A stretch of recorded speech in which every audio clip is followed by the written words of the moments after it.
$200,000 for one night, he said. I couldn't believe it.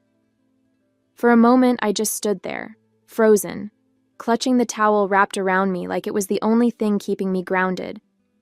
My stepdad, Adam, was standing a few feet away from me in the hallway, his eyes locking onto mine with this disgusting mix of confidence and desperation. It was like he had rehearsed this moment. I was too shocked to speak at first, but when I did, it came out as a yell, a mixture of disbelief, anger, and pure disgust. "What the hell is wrong with you?" I screamed, backing away as fast as I could. "My name's Michelle. I'm 33 now, married, with 2 kids, and thankfully a far cry from the version of myself that was standing there in that hallway.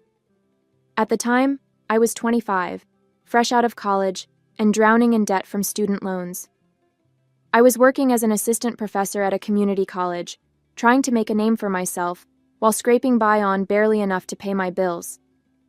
My dad had moved to a different country when I was a teenager and had basically disappeared from our lives.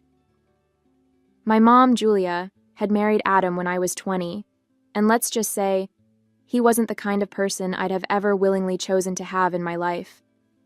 But my mom adored him, or at least she pretended to. He was 45 years old, wealthy, and provided her with everything she wanted. My mom was a bit older than him. It all started that afternoon. I was spending the weekend at my mom's house, something I rarely did because, honestly, being around her wasn't easy. My mom, Julia, and I never had a great relationship, especially after my twin sister died when we were kids. But with money being so tight, I figured staying with her for a couple of days would save me the cost of groceries, and maybe we could actually have a decent conversation for once. That day, I'd gone out for a jog.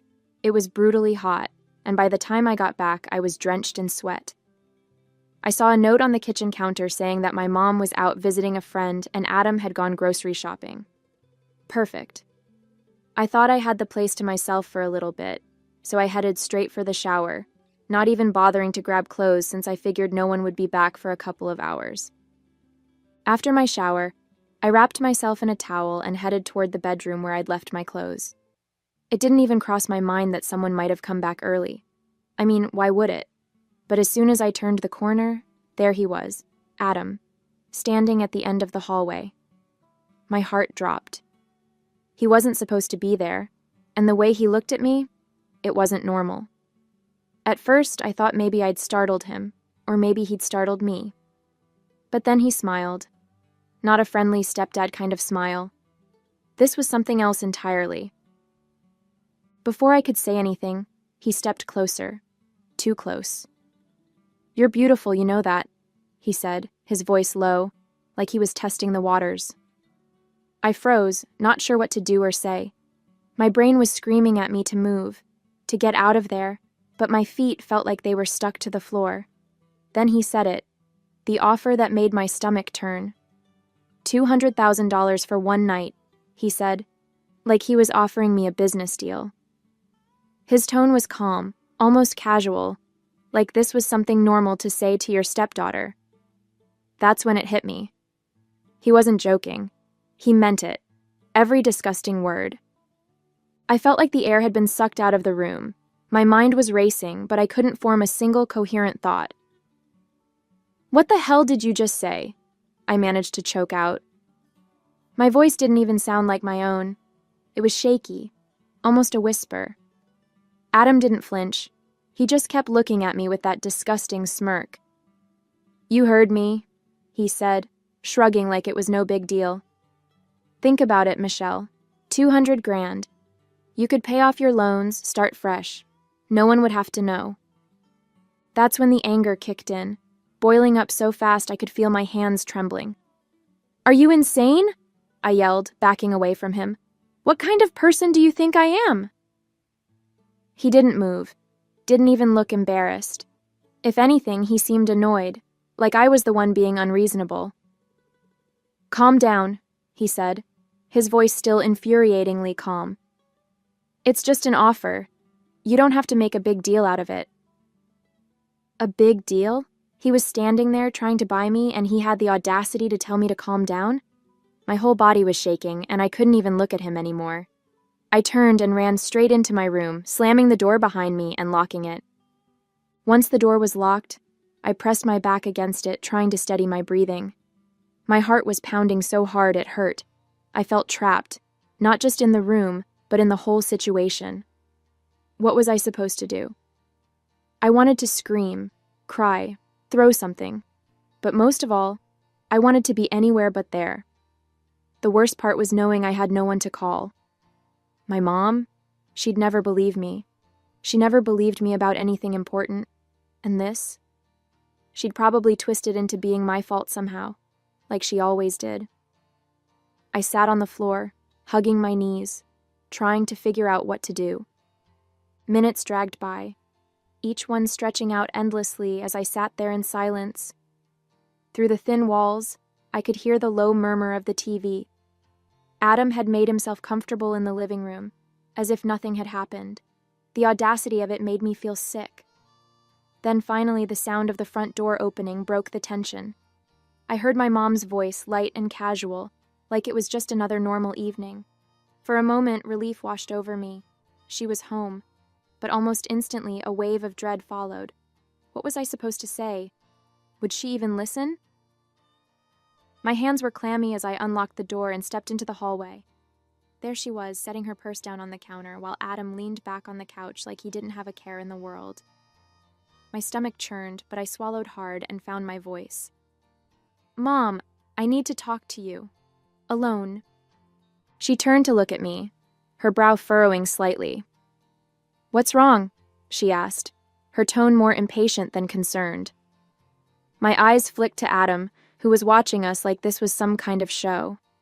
I hated how calm he looked, like he already knew how this would play out. I gestured toward the kitchen, trying to keep my voice steady. "Can we just talk in private?" My mom sighed but followed me into the kitchen. I could feel my hands trembling as I leaned against the counter, trying to find the right words. "Mom," I started, my voice cracking. Adam said something to me. Something disgusting. Her face shifted, but not in the way I'd hoped. Instead of concern, there was annoyance. "What are you talking about?" she asked sharply. I took a deep breath, feeling like I was about to step off a cliff. He offered me money, $200,000, to sleep with him. The words felt like acid coming out of my mouth. I expected shock, anger, something. But what I got instead made my heart drop. Her expression hardened, and she let out a bitter laugh.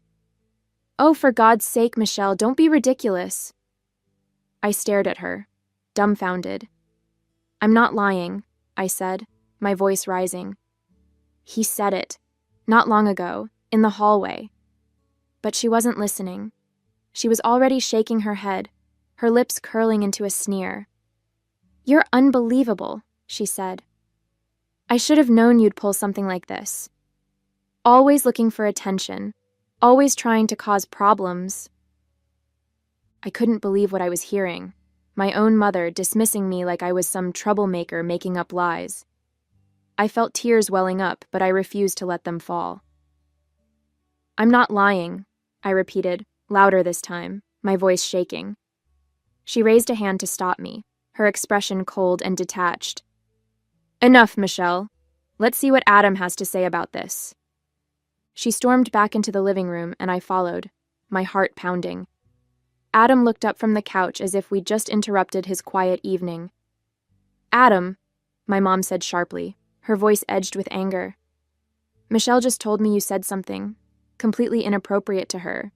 She's claiming you offered her money for—" She hesitated, glancing at me with an icy glare. "For you know what?" She made a suggestive face, kind of embarrassed to say the words.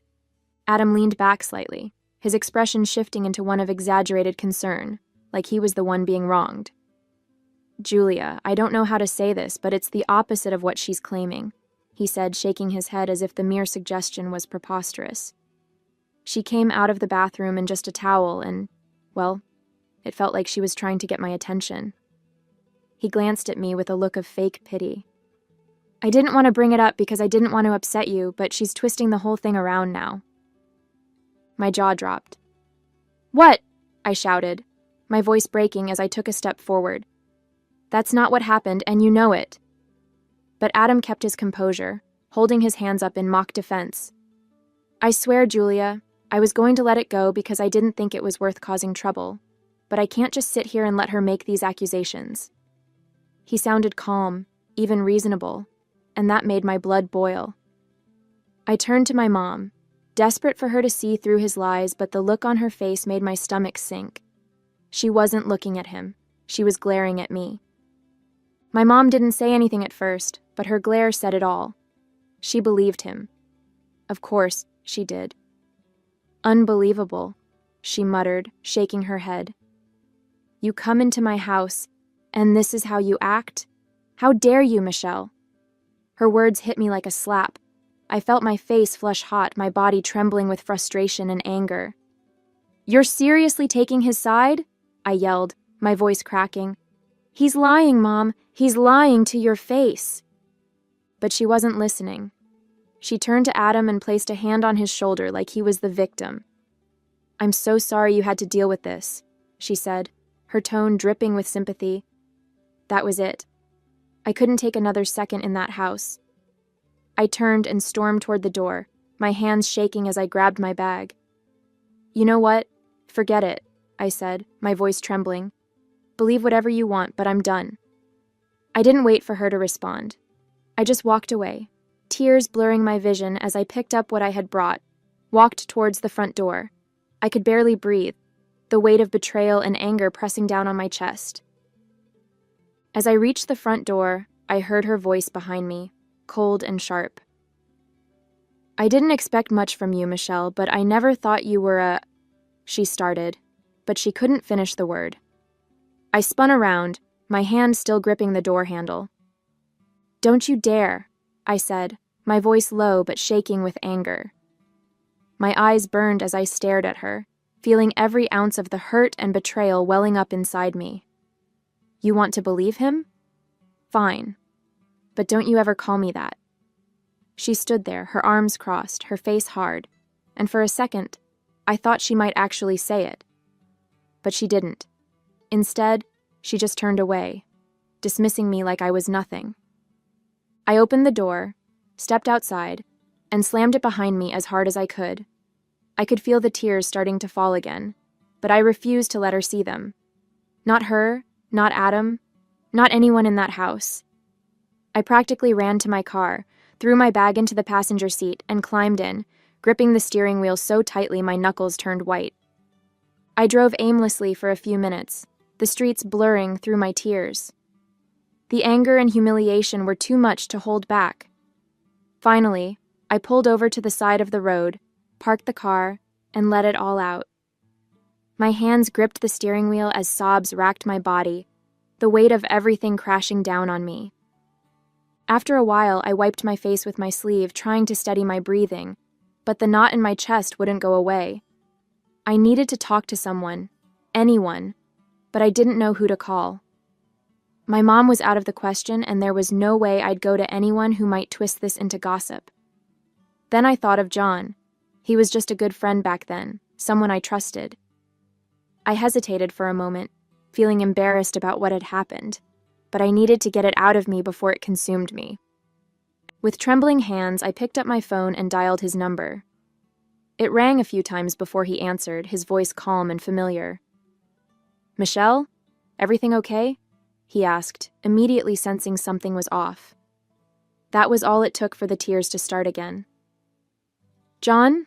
I said, my voice cracking. I need to talk to someone. Can I just tell you what happened?" I braced myself for his reaction, not knowing if he'd judge me or think I was overreacting. But I didn't care. I just needed to let it out. John and I weren't anything more than friends back then. Good friends, but nothing romantic. We'd met at the community college where I worked. He was one of those people who always seemed easy to talk to, the kind of guy who'd crack a joke at the right moment to lighten the mood or offer a listening ear when you needed one. Over the months, we'd grabbed coffee a few times, and I always felt comfortable around him. He never pushed, never judged. Just a good, solid friend. That's why, Even though I felt humiliated and raw, I dialed his number. He was one of the few people I trusted to listen without twisting things around or making me feel worse. As the phone rang, part of me worried I was dumping too much on him, but the moment he answered, I knew I'd made the right choice. His voice was calm and steady, a stark contrast to the chaos I was feeling. "Hey, Michelle," he said. "What's going on? You sound upset." John suggested we meet at a park nearby. I think he could tell from my voice that I needed to get out, to talk face-to-face with someone who wouldn't make me feel small. I drove there, still trying to collect myself, though my hands were trembling on the steering wheel.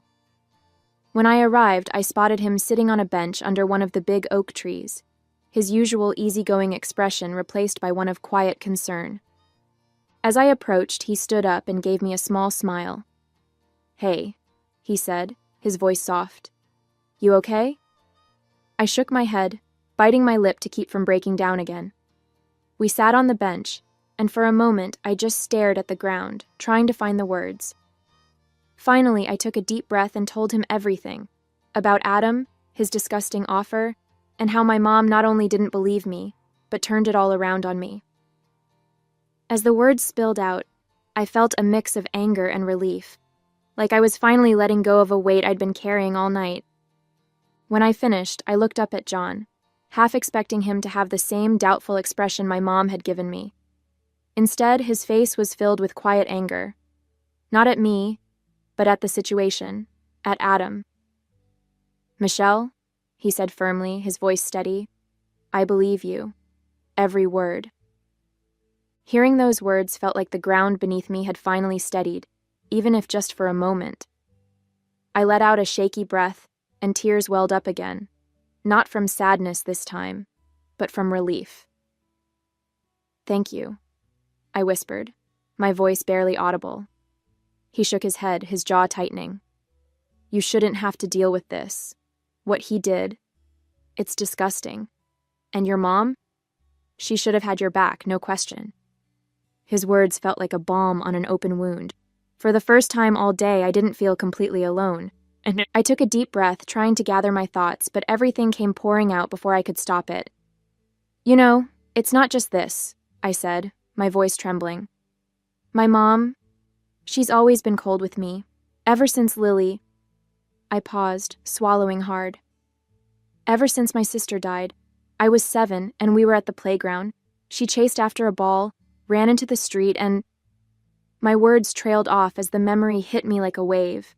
The screech of tires, the screams, it all came rushing back. John didn't say anything, just nodded, letting me get it out. "It was an accident," I continued, my voice cracking. "But it's like my mom never saw it that way. After that day, everything changed. She stopped looking at me the same, stopped hugging me, she just shut me out. And now, tonight, it's like she's blaming me all over again, like I'm the bad one, like I did something wrong. I don't know why I even thought she'd believe me." Tears rolled down my cheeks, and I quickly wiped them away, embarrassed by how much I was unraveling. The next few days were a blur of anger, hurt, and sleepless nights. I couldn't shake Adam's smug expression, the way he twisted everything to make me look like the villain. And my mom. The way she defended him without hesitation cut deeper than I expected. But the more I thought about it, the more I realized I couldn't just let this go. I couldn't let him get away with it, not when I knew the truth. I needed proof. Something my mom couldn't deny. Something that would finally force her to see him for what he was. The idea hit me one night as I lay awake, staring at the ceiling, replaying everything in my head. My phone. I could use my phone to record him. It was simple, and I always had it on me. The thought made my pulse quicken. If I could get Adam to repeat what he said, or even hint at it, I'd finally have proof. Something my mom couldn't brush off or twist against me. I decided the best way to catch Adam off guard was to play along, to make him think I was reconsidering everything. It made my stomach turn just thinking about it, but I knew this was the only way to get him to admit the truth. That evening, I called him, keeping my voice steady, as if I was genuinely conflicted. Adam, I've been thinking about what happened the other day, I said, forcing a hesitant tone. Maybe we should meet somewhere quiet to talk. I feel like maybe we misunderstood each other. There was a pause on the other end, and I held my breath, waiting for his response. Finally, he said, "Well, I'm glad you're being reasonable about it, Michelle. Where do you want to meet?" His voice had that same smug undertone that made my skin crawl, but I stayed calm. "There's a park nearby," I suggested. "It's quiet, and we won't be interrupted."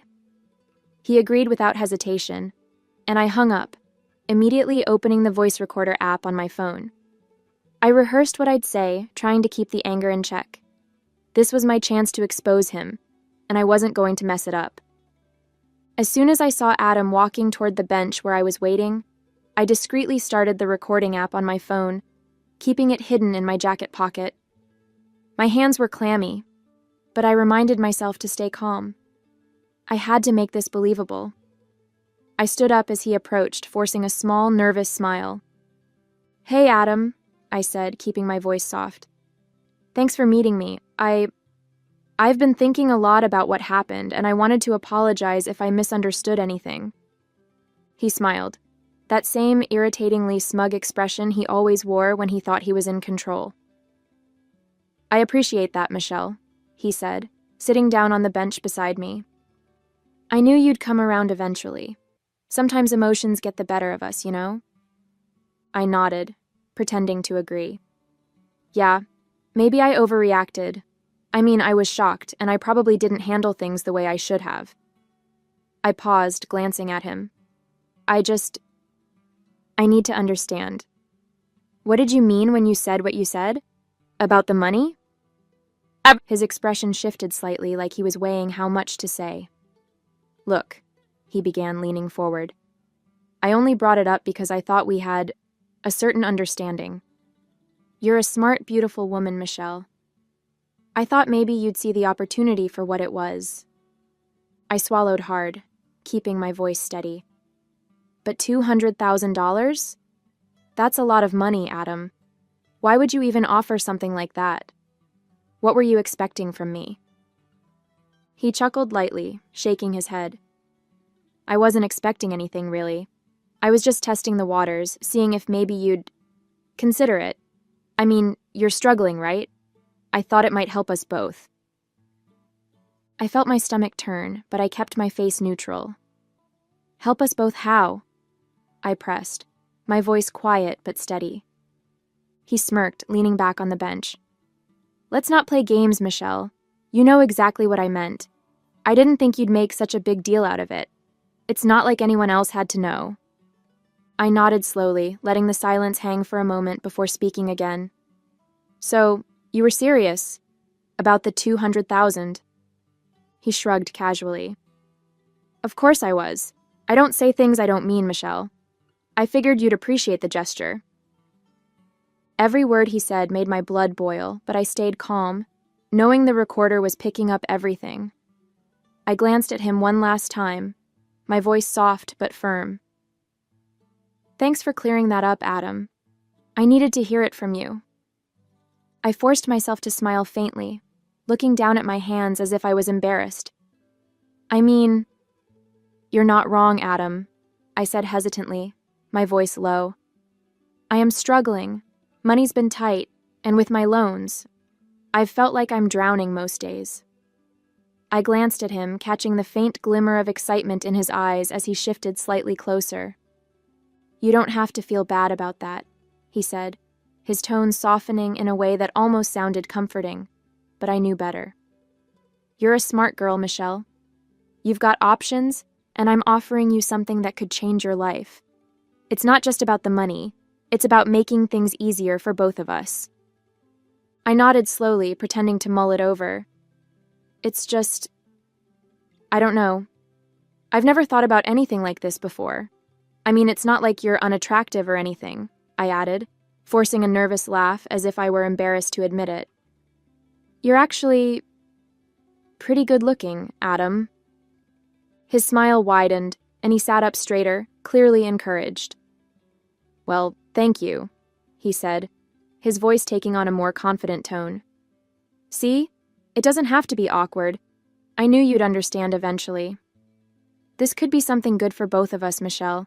You just have to let yourself see it that way. I glanced at him again, feigning uncertainty. Maybe you're right. I just need some time to think about it, I said, standing up slowly. Can I let you know in a couple of days? I just need to wrap my head around everything. Of course, he said, smiling broadly now. Take all the time you need.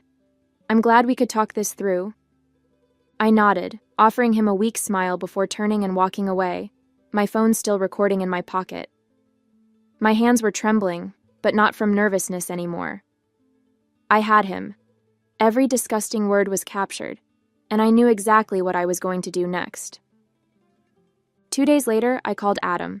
My stomach churned as I dialed his number, but I reminded myself that this was all part of the plan. He picked up on the second ring, sounding eager like he'd been waiting for this call. Michelle, he said smoothly. I was hoping to hear from you. Have you had time to think? I hesitated for effect, then replied, Yeah, I've been thinking. I'm ready to talk more about it. But I'd like to meet somewhere private, you know? Somewhere out of the way. I heard the excitement in his voice as he responded. Of course. Tell me where and when. I'd already decided on the location, a fancy hotel downtown that Adam and my mom like to brag about. The Grand Regent, I said. Let's meet in the lobby tonight around 8. We can figure out the details there. He didn't hesitate, agreeing immediately. Perfect, he said. I'll see you tonight. When I hung up, I sat back and took a deep breath. Everything was in place. My phone was fully charged, and I'd already set up the recorder app to start with one tap. Tonight, Adam would think he'd won, but this time I wasn't walking away empty-handed. At 7:50, I called Adam, keeping my voice calm but a little rushed. Hey, I'm running a bit late, I told him. Traffic's a nightmare. Why don't you go ahead and wait for me in a suite? I'll meet you there as soon as I can. He didn't hesitate, clearly eager. No problem, Michelle. I'll let the reception staff know about you.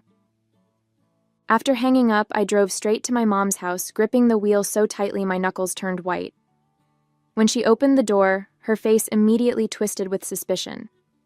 What do you want? She asked, her tone sharp. I didn't waste time. Mom, you're coming with me, I said firmly. She started to argue, but I cut her off, my voice steady but full of emotion. If you don't come with me right now, I swear you'll never see me again.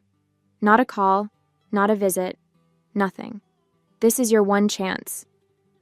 Her eyes widened, and after a tense moment, she grabbed her purse and followed me to the car. When we arrived at the hotel, my heart was pounding, but I kept my composure. My mom sat stiffly in the passenger seat, her arms crossed, not saying a word. I parked the car and led her through the grand entrance of the hotel. The air smelled of polished wood and fresh flowers, the kind of luxury Adam and my mom loved to flaunt. I walked straight to the reception desk, keeping my voice calm but firm. Hi, someone's waiting for me, but I don't know the room number. They said I should give you my name here. I told the receptionist my name. She nodded, typing quickly on her computer before picking up the phone to confirm. Yes, room 704, 7th floor. I turned to my mom, holding out the card. Let's go, I said, my voice steady. She didn't respond, but followed me into the elevator. The ride up felt like an eternity. When we reached the room, I took a deep breath before sliding the card into the door. The lock clicked and I pushed it open. Adam was sitting in an armchair, looking far too comfortable. He looked up, expecting me to be alone, but his expression quickly changed when he saw my mom standing behind me. His smile faltered, and he shot up from the chair. What's going on? He asked, his voice sharper than usual, his confidence suddenly wavering. I stepped into the room, my mom trailing behind me. Adam's face was a mix of confusion and panic as he glanced between us. What's going on, Michelle? He demanded, trying to keep his voice steady, but the cracks were already showing. I pulled out my phone, holding it tightly in my hand. I thought it was time we cleared up that little misunderstanding, Adam, I said, my voice cold. You remember, don't you? The conversation we had at the park 2 days ago? His eyes darted to my mom, then back to me. Michelle, I don't know what you're talking about, he said quickly, his usual smugness replaced by a nervous edge. I think you're making a big mistake here. I smiled faintly, my hand trembling slightly as I tapped the play button on my phone. His voice filled the room, crystal clear. Every disgusting word he'd said at the park played back, his offers, his excuses, and, worst of all, his casual admission that he meant every word. My mom's face paled as the recording continued. She froze, her eyes wide as she stared at Adam. When the recording finished, I turned to my mom, my voice steady but full of emotion. That's the man you defended, the one you chose to believe over me. Now tell me, Mom, am I still the liar here? Adam started stammering, his face red with panic. Julia, you know this is all being twisted. She set me up, he blurted, his voice rising in desperation. You can't believe this. She's just trying to turn you against me. But my mom didn't look at him. Her gaze stayed fixed on me, her mouth slightly open as if she couldn't find the words. Finally, she whispered, Is this real, Michelle? Her voice was barely audible, but there was no mistaking the crack in it. My mom and I didn't talk much on the drive home, but something shifted. For the first time in my life, I felt like she truly saw me. A week later, she filed for divorce, and Adam was out of our lives for good. She never saw him again, and neither did I. In the weeks that followed, my mom and I started talking more, and slowly, our relationship began to heal. She apologized, truly apologized, for not believing me, and for the way she had treated me over the years. It wasn't an instant fix, but it was a start. For the first time, I felt like I wasn't just the shadow of the daughter she'd lost. I was her daughter too, and she wanted me in her life. Looking back, that night changed everything. It forced me to stand up for myself in a way I never had before. It was hard, painful, and messy, but it also gave me my voice and my life back. My mom treats me with respect now, and though we'll never be perfect, we've found a way to move forward. As for me, going through all of that brought me closer to John. He was there for me through every step, checking in, supporting me, and never once doubting me. What started as a friendship grew into something more over time. By the time I turned 30, we were married, and now with Bobby and Emma, I have the family I always dreamed of. A family built on trust and love, something I once thought I'd never have.